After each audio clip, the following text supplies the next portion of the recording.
Hey there, YouTubers. Uh, I guess I'm Chad Franks. Will be a post that I haven't done for a long time on YouTube in a totally different style. I previously did independent AMSOIL dealer and raising tougher girls for America's future when life was good and life was happy. Now I currently had a ATV four-wheeler crash and cracked my skull and got myself a TBI and a little whim of a coma and everything. So that's what I want to talk about. That I have watched hundreds and hundreds of videos about TBI and recovery and symptoms and so just to help myself. And so much of it, everybody's slightly different of what got injured and what to do with. But so I got mine on 6/26/2019 was my ATV crash.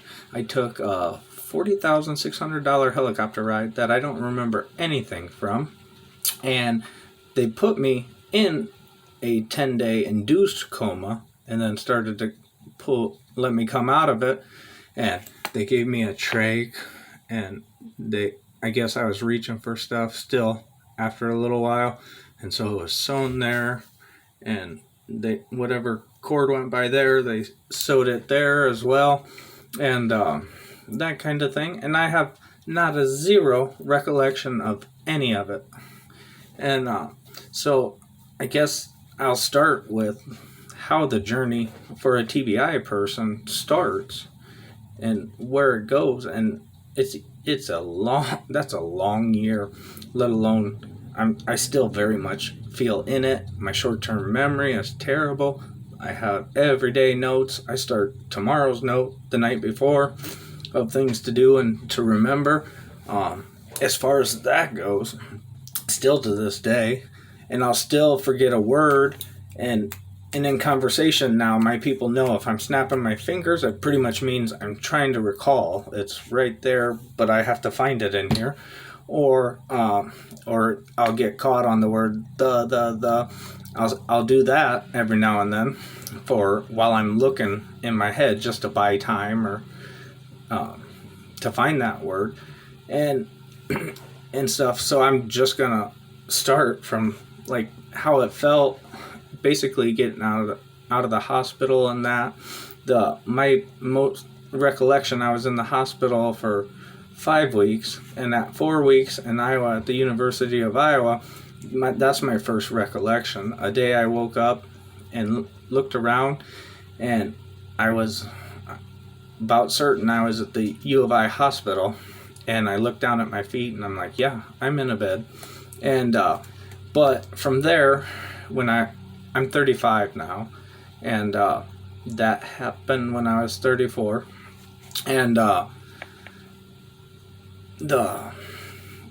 I guess how my life started, high school, graduated early because I just didn't have interest in college, joined the Iowa Army National Guard, went away to boot camp, came back, got a job, bought my first house at 18, and I was working at that while doing the National Guard Weekend Warrior in 04, and from there I was looking into law enforcement, and correctional officer came to me.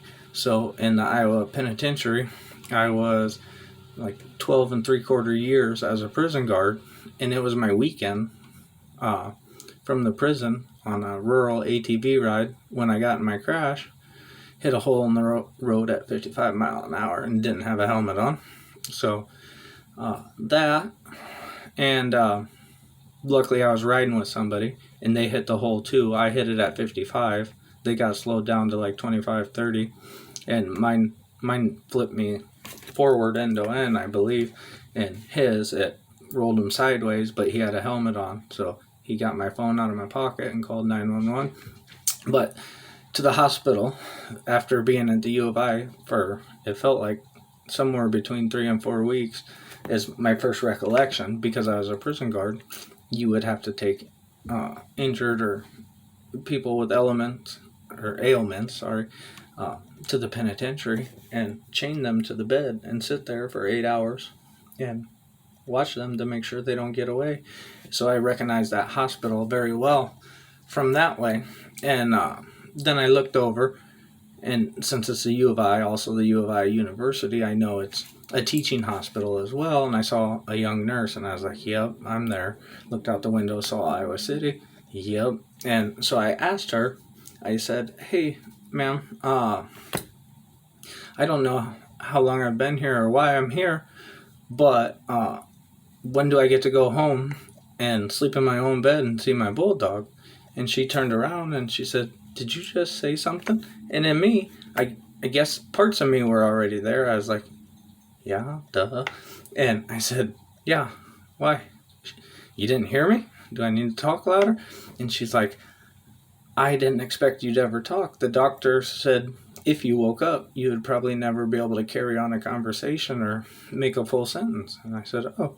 She goes, can you say it again? And I said, yeah. And so I repeated about going home to my own bed and my own bulldog. And then she goes, do you know how long you've been here? And I said, no, I don't know. I presume I got hurt yesterday or today, and I'm at the hospital, but I don't know why. And she said, no, you've been here for 4 weeks, buddy. And I was like, oh, no. So my heart sank there. And so they said, from there, the U of I recommended I go to Cedar Rapids St. Luke's to the 5th floor for aneurysm, strokes, any head injury like that, a collision where you're flung from the car or through the windshield, etc. That, and I guess this is where my TBI came into play for me. I had no recollection of the crash, what they were talking about. And that day with the lady at the U of I remember she goes, is there anything I can do for you? And so looking back on it now, how I am now, I think she was offering me coffee or Sprite or something. And I said, well, I really have to pee. And she's like, can you even walk? And I was like, I think so. If we were to go outside and go for a mile run, I think I'd beat you. And she's like, okay, maybe. Is it okay if I stick with you to make sure? And sure enough, I stood up, and it was wobbly because I hadn't walked for 4 weeks, but I made it to the bathroom, and I didn't need her help and everything. And from there, and so they were going to send me to St. Luke's for a minimum of 2 to 3 weeks, if not more, for the TBI recovery. And you should be seeing it. Right there is where I cracked the skull. And since it doesn't grow hair, I have a tattoo put on it there of the cross. And that, and my collision, my brain was leaking out my ear, brain and blood out of there, and the cracked skull making a puddle on the ground. So that was that. And so I went to the U of I, and the classes, it was like find your groceries on the shelf and stuff, and I could do that and everything, and still the walking. But looking back now, clear of mind, then I was like, yeah, I can walk. What are they talking about? This is crazy. And that, and I woke up from that coma madder than a hornet with no memory. So everything I heard I thought was bullpecky. And then when they took me out of the coma, this is my scar from my trach. And even though these people were telling me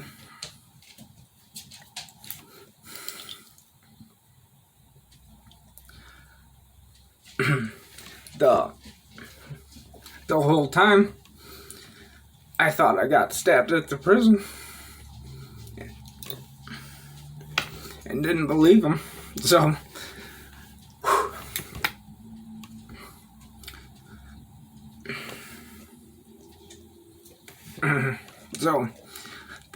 that's how the TBI winds.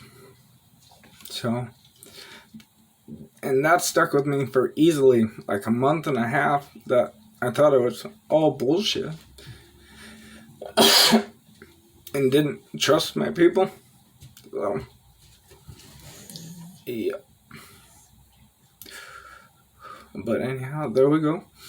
And so that factor, but madder than a hornet, and I didn't want people's help because I thought I was fine, perfectly fine, and could do it myself because I was the independent guy that did the Army and got a decent job right after that with the National Guard doing the weekend warrior and stuff. So I felt safe and secure knowing I had a house and this and that. And the Aflac accident policy is a true blessing as well. That came in. I had good insurance, and so it was extra helpful, not just reimbursement. So that factor, I'm just throwing it in there, but I feel like looking back on it, like there wasn't much help. Everybody was chirping and you need to do this and you need to do that, and I feel like nobody was asking me, one, what do I want, and this kind of thing. And so I did this for you, and I was like, okay, that doesn't do me much good at all. How come you didn't ask me? I could make you a list of 10 things that I would think of that are helpful, that I notice every day, but you just do whatever you want to do. That kind of thing. And so I got to a point where I didn't want to see the people or be around them at all and hear their blah, blah, blah, blah, blah, and wanted them to go away, kind of thing. So that...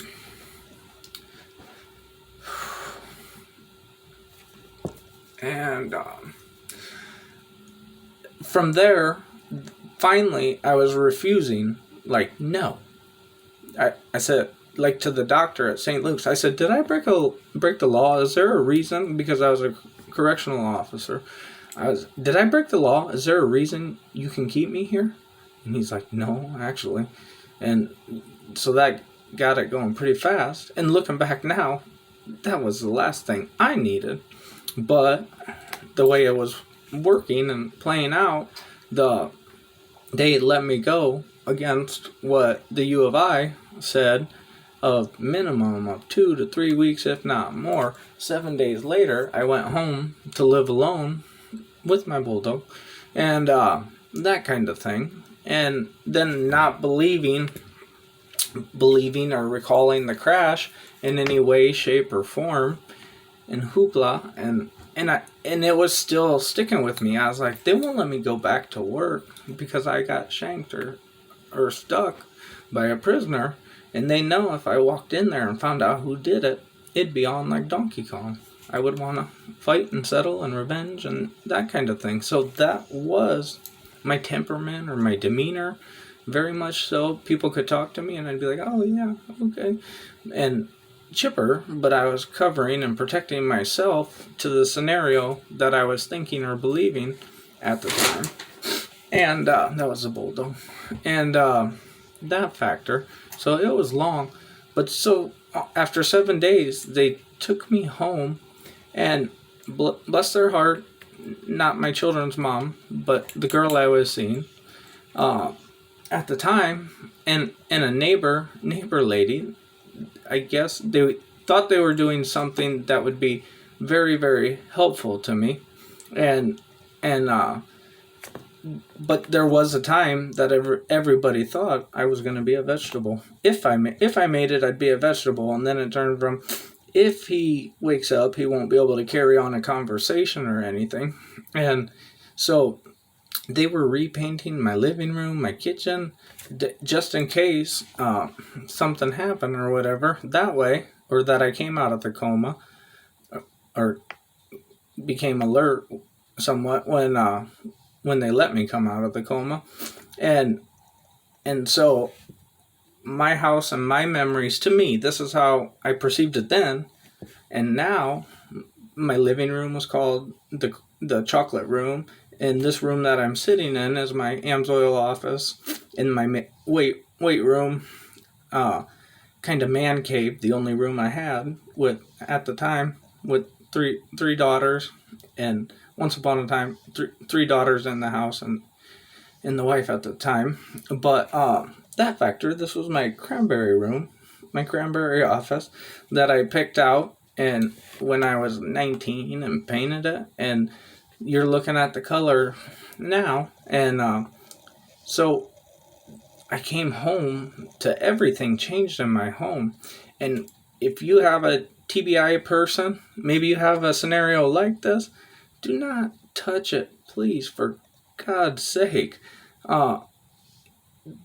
They need the wholesomeness of what they know and actually remember, not something just brand new that doesn't look like, yeah, the room sure look, or structurally in shape looks like mine, but not my color and stuff. But those were my memories with my children and that kind of thing, with pictures and photo albums of everything. And so while I struggled with the TBI, still to this day, I have the gallons of paint to turn it back, but I don't even want to do it. I hate painting and that, but now I see the pictures and the change, it wasn't good. So don't change anything or do anything. Never would, is this the color I chose, picked, suggested in any way, shape, or form? So today I say it as it was done against my will. You know what I mean? And unfortunately, because I was so mad and angry and felt, that's what I call myself. I came out of the coma madder than a hornet. That's what I say now of how it was that cost me the relationship with a lovely girl I was seeing at the time. And I was just too much to handle for her and that factor. So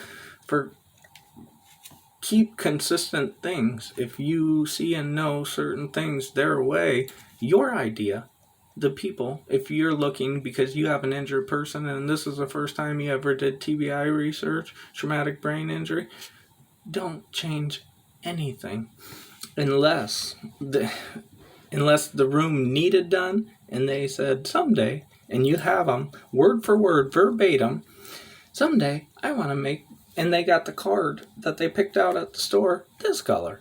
That would probably be okay to change it, kind of thing. But all that factor, all the outside acting forces from people of, oh, I brought this over, I thought it would be great. How about the simple things? The old saying, KISS, keep it simple, stupid. It's like, and now I don't know. I feel like I could help somebody out. What you need, what you want. I don't feel I ever got asked that. And that kind of thing. And then you're very hyper vigilant. So I was told about this crash and I had to be drove everywhere and stuff. And that part would drive me bonkers because I would see them start driving on the line and I would have to look over there and say, would you please shut your mouth and watch the road?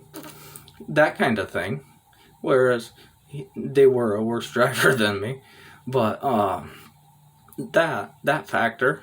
And then in my van, they would run me around in my van and they got curb checked a couple times. And I'm like, are you kidding me? I have more fear right now than ever if I jumped on a quad and drove it. Again, that kind of thing. You're very hyper vigilant, and I don't know if it's the not politically correct, but the proper way, but very much your brain goes to the inside, and I call it the caveman era, fight or flight, and that is your safety place that you can take care of yourself in that. So very much this way, certain things matter way, way more than ever with the TBI. And that's where I've watched and seen a lot of anger stuff, and my patience is lower and everything. I have mad patience for my daughters because I love them all day wholeheartedly, forever and ever. But I do, my patience is a little lower now, a lot lower then, with people and everything. And So much so that if I said something and they're like, "Oh, what about blah blah blah?" I would turn like a switch and flip it and say, "Did you just hear what I said verbatim? Or yes or no?" It was nothing like what you just responded to me. So, what do you think my answer is? And they're like, "Oh gosh, he's mean, getting mean." And that factor. So I was very much that way as well. And yeah, that and I wanted my driver's license back and freedom, because that means a lot to anybody when they're 16, and that factor. But yeah, it's still to this day, I haven't seen an X-ray with my actual broken bones. I cracked the skull and the brain and blood coming out of here. They gave me a trach for the coma, and then there's a little pink dot right there where I broke my collarbone in the crash. Everything was on the right side because I'm right-handed, and I believe I tried to catch myself, and then I broke 4 ribs wherever they are because I haven't seen the X-ray, and one of them broke and slit my lung. So for 5 days they were draining blood from my right lung, and then there's a tattoo there now.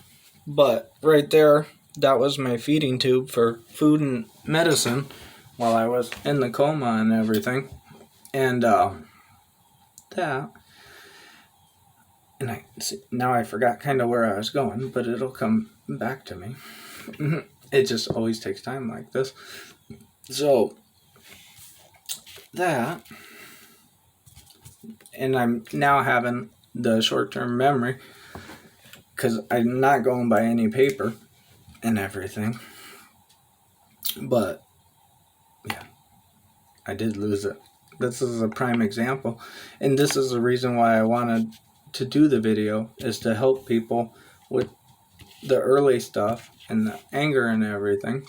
And yeah, so, and I'm still searching in my head. I'm still winding and searching for quite where I left off with what I was saying, and I was listing the scars from the accident and everything.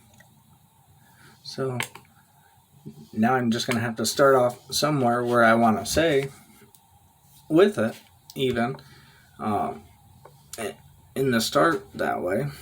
So I guess back to, the doctor wouldn't approve me to go back to work because of all those symptoms and everything. And I am now with my handy dandy list all the time, everywhere. There's a pile. I'm sitting at my Amsoil computer desk, and I'm doing it by cell phone and everything, and it's just propped in the laptop hinge of it and everything. But there is a stack of bills on one side, need to pay, paid, and lost papers. And when people come here, and like my mom, when the girls are over, my daughters and stuff, usually grandma comes, says hi, and stays with us.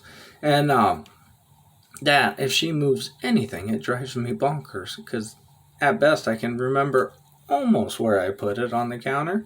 So that kind of thing. And then when they move it, it's still a struggle. So even the simplest things, if you picked it up and moved it 4 or 5 feet to a different end of the counter or something, it boggles a TBI recovery person that way. And that, so it was very, very hard. And so living home alone, not wanting to be around people, and like, done, mute button, go away, I don't want to hear you, see you, I don't want your thoughts, because I thought I was that independent, strong person that was always did stuff by myself, joined the service and the house and blah blah blah, and had an okay job at the time. But so much so that for the getting out of the hospital and stuff, within 3 or 4 weeks after home alone and everything, and this recollection of what are they talking about, the crash? And still thinking this and stuff. And I was like, I can drive. So I did. And then I went out and saw a farmer buddy and stuff. I picked up an OWI. And clearly now I know I should not have drove for the good while. I'm good now. I pass all the physicals and health and mental screening for it, and have had it for a good while now. But at the time, and then like another month and a half later, still not comprehending, even though I was conscious, I wasn't comprehending at all certain stuff, or I was very, very, very, very forgetful and that kind of thing. So I picked up a second OWI, and that cost me my job because it just was against their policy. Like, you know what I mean? It makes sense. You can't break the law that way and be an officer. And so after enough time spread, I could have that job back, but I have a new one and a different one now, and I enjoy it. It's slower pace, and you're not on high alert like you had to at the penitentiary. So that kind of thing. And it very much changes a person what they care about. Like the analogy I use now to tell people that the TBI could or and did to me is simple things like a young man might dream of a pickup truck or something. Oh man, did you see that 2021 Toyota, Ford, Chevy? When that thing comes out, I think that'll be the first brand new thing I ever buy. Now, I could care one iota. All I care about is my girls, their well-being, the best I can do for them while I'm here with them. And so to me, a truck with 100,000 miles, I just need a truck to be a truck. Haul gravel and scratch the bed up and that kind of thing. I could care less about the nice new stuff unless it was dirt cheap or something to snag it that way. But it's no longer my drive or my passion. And that kind of thing. I still love and like to restore older things. I still have the Humvee and the yellow F450 that's in the picture of my YouTube, and the Amsoil delivery van that I've always had, and or have had for a good while. Not always. That kind of thing. But yeah, and I will make more videos, and I'll re-watch this and everything and stuff. So I just wanted to get this out there when I feel to people, check what they want and need, because if they're having simple thoughts, run with them, make them grow or something. Okay, you said you needed one of these. There you go. What does that do for you? Feedback from that person, not whatever you say or a doctor say, because the person that said changing the color of my house would be beneficial to my eyes, like 2%. But what it did is it really rocked me. Totality of memory. Who the heck did this? They didn't have permission, my consent, blah, blah, blah, blah, blah. All that memory came, boom, like that. So, even the smallest things you can do can trigger those in that way. And now I understand. I still, right there's a piece that's not painted, and I see a chunk of my cranberry room, and it reminds me, and it slightly perturbs me still a year later to this day, kind of thing. But I'm understanding that it was a thought of a good thing, but when enough people have enough good thoughts that don't do anything for somebody, it's more like a kick in the nuts, in a way, or per se. And I'm very stinkerish or blunt or like that, so that's what my recovery felt like, a kick in the nuts from everything around me. So that, so check more on that, what they can do. Or if they have an hour with somebody, therapy, recovery, this and that. Stop and talk to that person. At least they spent an hour with them, kind of thing. And same as far as that goes. So, but I woke up and went right into my thinking I was okay, alone, independent. I got this. In my head, I wholeheartedly thought I did and stuff. But I made a little bit of the mess with I call them owies, OWIs. That part, now I got to deal with that and pay off that big chunk of fine and stuff. And as far as that goes, and I want to make more videos of ways to help somebody with the TBI, and videos like this, perfectly fine people might catch little hiccups or misses, and part of my recovery in the early year, I think a lot of people thought I was doing really good or way better than I was, because I remember going to the post office to mail something, and there was a walk just 6-7 blocks away.